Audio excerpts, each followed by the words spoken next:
Terrell, Andrea brings up an important point. A lot of Russia's neighbors along the Eastern European borders with Russia have, since independence in the early 90s, joined NATO.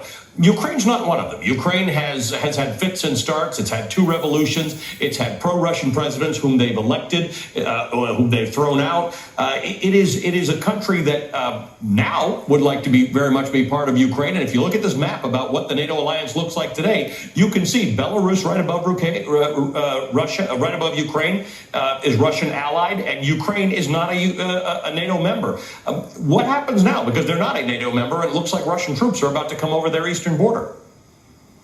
Oh, but there's an explanation for that. Ukraine is one of the most colonialized nations of the former Warsaw Pact / former USSR nations. And so when you think about Luhansk and Donbass and Crimea, one of the, this country has been under imperial rule since Catherine the Great, right, during the late 1780s. And so there was a cultural, a linguistic, and a political colonization of this country in ways that did not happen elsewhere. Because when you think about Poland, you think about Romania, and even in the Baltic states came under USSR after World War II. So Ukraine has been in significantly longer. This country has been in a political colonial investment for the Kremlin, primarily because of its soil, because of its potential for development. And so they look at it as an oblast of Russia, essentially. It's a country in which they don't really consider Ukrainians to be full people. And so the reason has little to do with the fact that Ukrainians have less of a zeal, per se, to enter the EU, to enter NATO. They've had this very burdensome neighbor in Russia that was particularly pointed to Ukraine in ways that they did not have interest. When Putin talks about the Slavism, et cetera, and I plan on writing about this, but I think it's important to say this right now. What we witnessed in his speech today, what we witnessed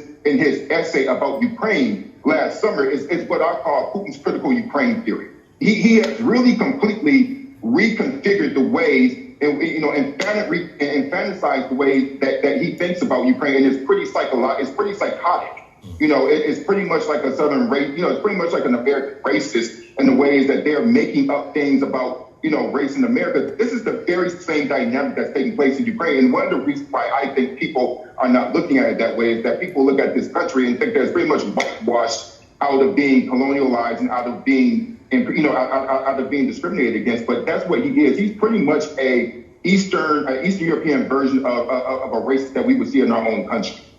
Thank you to the three of you. By the way, you're going to hear the term oblast a lot in the next few days, because those two independent, they're not independent, by the way, I have to keep on saying this, those two places where Russia has declared that they're independent, they're like provinces. I think Barry McCaffrey used the term provinces. Think about them as provinces. They are actually Ukrainian provinces, but the Russians believe that they should be independent. Thanks to the three of you for helping us. This is a complicated issue, and your analysis has helped us get started. General McCaffrey, Andrea Mitchell, and Terrell Jermaine Star, who is in Ukraine for us. Coming up, I break down what's really driving Vladimir